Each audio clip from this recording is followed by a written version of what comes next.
Hello and welcome to RIT SportsZone. I'm John DeTullio. And I'm Kristen Clark. You know, for the past 30 years, the name Bob McVean has been synonymous with RIT basketball. McVean has guided the Tigers to 6 NCAA tournament appearances, 6 conference championships, and has been named East Region Coach of the Year twice.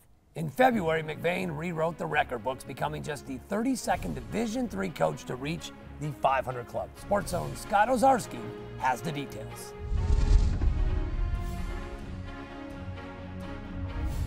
As you catch it, we start to penetrate and make people come to you, all right? Stay wide on that, all right?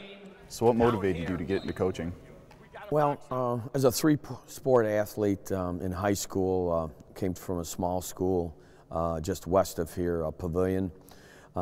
Really enjoyed the competition and certainly went on from there, and it was just a gut feeling. I was very good in math and loved numbers and that, so being an 18-year-old, not quite sure what I wanted to do, I went into accounting for 2 years at Canisius, but my gut feeling was I really wanted to not crunch numbers all my career and work in athletics.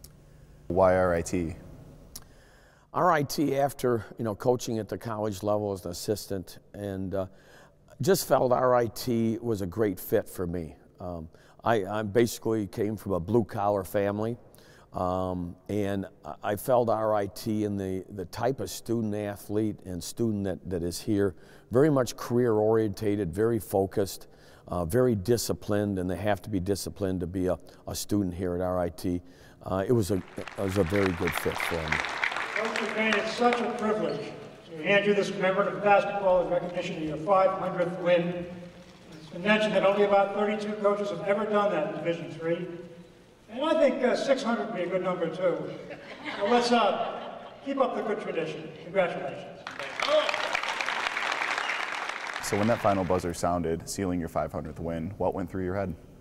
Well, probably numbness, but we were just happy to get the win. And I don't think truly I'll be able to appreciate it until necessarily after the season or maybe some years down the road, to be very honest. When you're in the season, a coach is the next practice, the next game, and certainly those things come to mind as well. Patience! Get over here! Get down! Open! Actually, though, I thought of all the players that came through the program, my assistants who have been so supportive and have done a great job through working with our players. And the gratifying is obviously, and even this year, even though we may not be having a banner year, those are the guys that did get the win. And it's certainly very gratifying, some of the well-wishers in the last few days of former players and other colleagues, even rivals that have emailed and talked with. So I'm sure I'll be able to maybe enjoy it a little bit later on. Pass and screen opposite. That's all you got to do. So you've had 6 NCAA playoff berths that run in 1997 into the Sweet 16. You've had 6 Empire 8 championships. When you're finally done with coaching, what do you want your legacy to be? Hopefully People remember that we played hard every game, win or lose.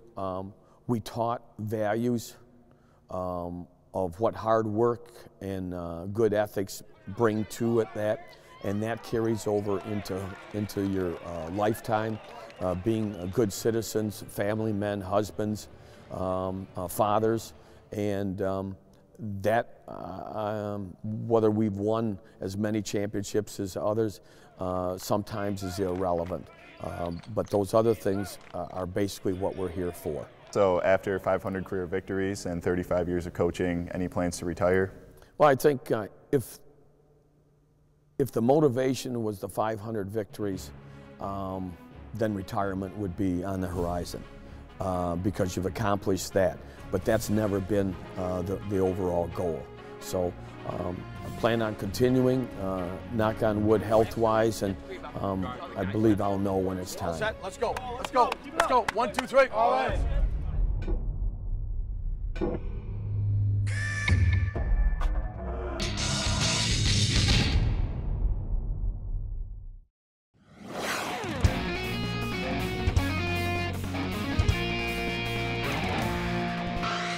Welcome back to SportsZone. Wrestler Tyler Brooks Lambert last competed on the mat in high school, but the junior criminal justice major returned to the sport at RIT this season, and as I discovered, the end of Tyler's hiatus is truly a delight to his biggest fan.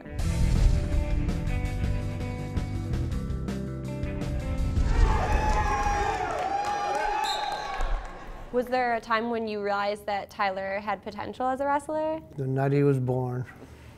Bill Brooks is the reason why Tyler Brooks Lambert loves to wrestle.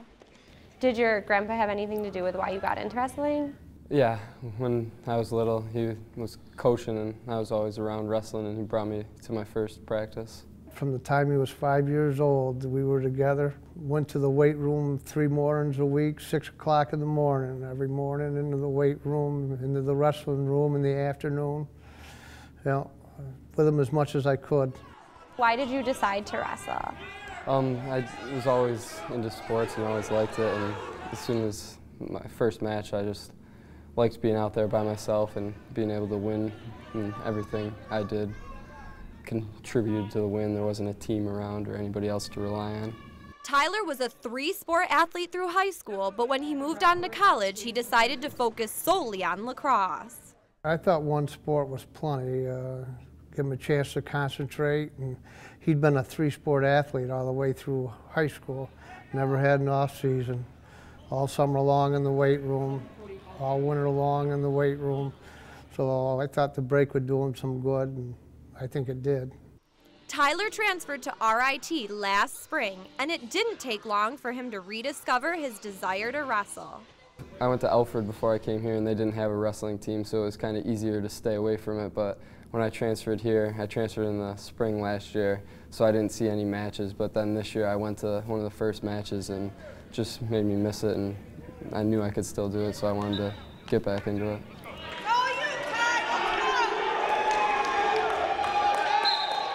What did you say to Tyler when he told you he was going to get back into it? Told him it was a lot of work and a lot of extra effort he'd have to put into it, and, but it was his decision. I was a little cautious about it, but he wanted to do it, and he's been able to do it pretty good, I think. At 165 pounds, Tyler quickly earned a spot on the roster, winning 6 of his first 16 matches. Why do you think Tyler's been so successful? He's very knowledgeable, pretty good technician. Needs to get in a little better shape, but other than that, his timing's just starting to come back. I can see his timing coming back and starting to get more familiar with the moves again. He'll pick it up. What's it like for you to share this bond? It's like nothing else. I mean, where you have something to share it over, it makes us a lot closer. We've always enjoyed all sports. He's been my hero since he was able to walk. He's just a good kid, always worked hard, excellent work ethic. What's the best advice your grandpa's ever given you? It's just working hard. Everything you get what you put in.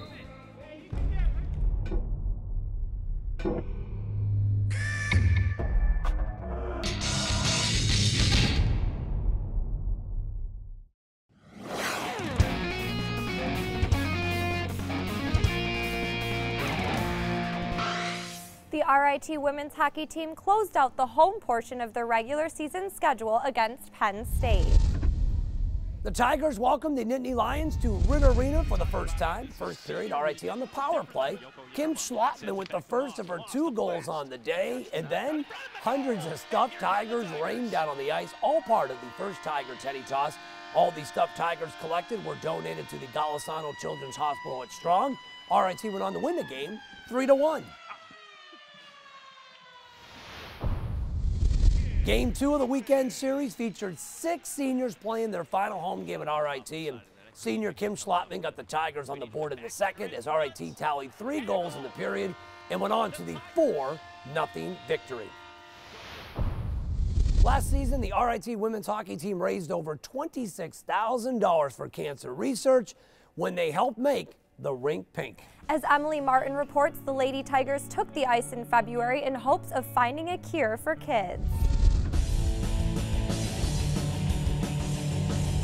We're here at RIT Arena where the RIT women's hockey team has paired up with Cure Childhood Cancer Association and United Way for their Skate for the Cure event to raise money for childhood cancer. Let's go, guys! Ladies and gentlemen, here are your RIT Tigers! What are the ways that RIT is helping benefit this program today? Well, you know, the folks at RIT called me a couple weeks ago and said, hey, the girls want to play hockey and they want to raise money for Cure. So I'm like, hey, that's awesome.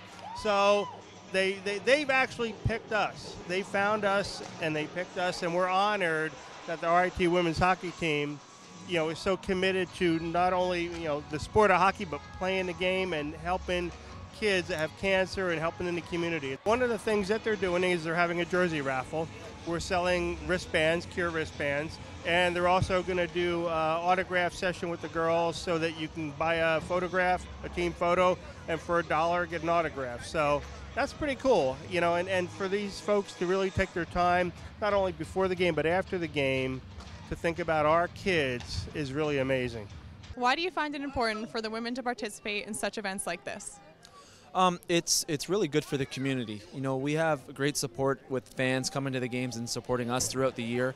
And to do a special game like this and support one of the local charities in Rochester is the least that we can do for to pay back, you know, say thank you to the fans and to bring awareness to a really important cause like the Cure Childhood Cancer. How do these proceeds benefit the families of your association? Well, the proceeds that we raise will help all of our programs. We help families. We help over 800 families locally every year. We provide them with emergency financial support. We provide, one of the little things that we provide is free parking when they're at the hospital. We save families up to $80,000 a year in parking alone when they're in the hospital, either inpatient or outpatient therapy with their children. We also provide them with supplemental tutoring. We, as I said, emergency financial assistance. We have a parent advocate who works with the families right in the hospital and helps them, you know, at a very difficult time. Our parent advocate is the mom of a cancer survivor, so she gets it and she understands what the families are going through. So she's there with them every step of the way to help them, you know, as they go through this journey. As a matter of fact, some of our families are here tonight. It's really pretty cool. How did you and your family become involved with Cure? When our daughter Marley was diagnosed with cancer, they stepped in to make a world of a difference. They provided us with parking passes. From when you'd come, you know, you'd have a free way out, so you didn't have to worry about paying. Food vouchers when you're there, just anything. If you needed anything, they would help you with anything. They're amazing. Do you think an event like this means a little bit more having two wonderful girls of your own? Yeah, you know, you hear the stories and it's the last thing you want to hear as a parent. And, you know, I actually personally have a friend that has a little boy that's my daughter's age. And to hear that story and then you think about this and, you know, God forbid, but I'm thankful that my two girls are healthy. And, you know, if we can raise any kind of money at all to help these kids out, we'll do anything we can. And, you know, I saw the bids go up, and from what we've heard, the jerseys went well, and that's amazing that the fans are still supporting such a great cause.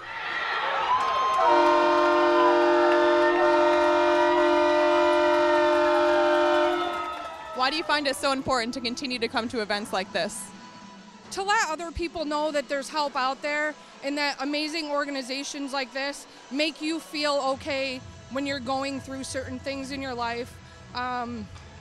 Like when she was diagnosed with cancer, you know, it's probably the worst thing you could hear. And when somebody steps in to say that, you know, things are going to be okay and we're here to help you and we help families, I mean, it just made a world of a difference. Because when she first got diagnosed, I was pregnant. You know, it's so unexpected, and they make unexpected things seem like, I don't know, like life's okay. And Marley absolutely loves these guys. I mean, the things that they put on for kids and invite you to, and the things that, you know, they put together, it's just amazing. They make these kids feel like they're on top of the world.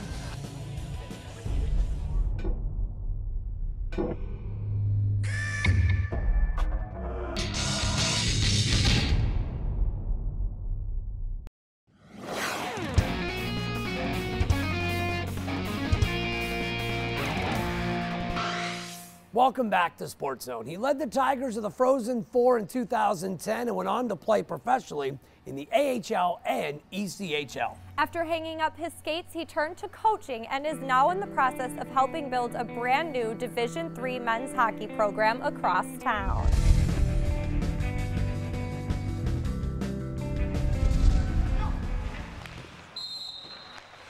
What made you decide to get into coaching? Well, actually at RIT, I had a pretty good experience there with the coaches, Coach Wilson, Coach Hills, Coach Insulaco, Coach Germain, as well as Coach Chris Line, who was there my sophomore year. I had a really good experience with them and learned a lot, and saw the positive influence that they had on us as a team and me personally. And I felt that if I had the opportunity to get into coaching, that I'd have the same type of input on potential young athletes, and kind of wanted to get involved in it from there. How have your experiences with RIT, going to the Frozen Four and then in the ECHL, helped you as a coach now? It definitely helped immensely. I mean, a lot of the things that we did at RIT are comparable to what I do here at Nazareth. At the same time, a lot of the drills that I did, whether it be at the NHL training camps or the AHL team or ECHL teams, did a lot of different drills there, skill development things that I can pass on here, whether it be to the forwards or the defensemen. Special teams, obviously me being a goalie, I have an expertise there from being a goalie that I can help out with the goalies. But when you stand in that goal for 60 minutes, you get to see a lot of stuff, which kind of allows you to work with everybody on the ice. How did you come to get the Naz job? I was actually playing pro last year in September, November, and in late October I kind of started to bounce around. And in the summer, I contacted the RIT coaches saying that I was interested in getting the coaches if I was going to be a suitcase in pro. I kind of knew the writing on the wall that it was going to be a tough year for me. After one of the places that I got released from, Coach Wilson let me know that Coach Roll was starting a program at Nazareth, said it might be a nice place to break in, and met with Coach Roll and saw the program that they were building, and I wanted to be a part of it. And then after that, Coach McDonald contacted me and knew that the team wasn't going to start until this year. So last season, I was able to recruit, get kids on campus at Nazareth. Then around 2 or 3 o'clock, I'd head over to RIT, help with the women's practice, go over film with the girls, and then I tried to make as many of the girls' games as possible last year. What do you like about coaching? I think first and foremost that you're still around the game, still around the guys and whatnot. And as a college coach, I really enjoy the recruiting. I'm not afraid to go out on the road and watch games. It's interesting to watch the up-and-coming players and where they end up and how they translate to the college game. The practices are always really fun, seeing guys improve. With our team here at Nazareth being a first-year program, the guys have improved immensely. So that's been really interesting. So all those types of things have made coaching pretty fun so far. So what do you think the most difficult part about the job is? I think it's the hours that you put in that nobody really sees, doing the little things that not a lot of people notice, like obviously breaking down film takes a lot of time, but doing things with players one-on-one, even game day, whether it be here at Nazareth, if there's been times where I put pucks up on for warm-ups, I put the pegs in the net, I take care of the ticket sheet, which people don't probably really think that I do. I mean, little stuff like that. Obviously on the road too, there's a lot of mornings where I'm getting back at 2 or 3 in the morning where I'll go up to Canada, I'll watch a game, or be in Boston or Philadelphia. I think a lot of people just think you coach and that's about it, but there's a lot more that goes into it than meets the eye. Do you think coaching is what you always want to do?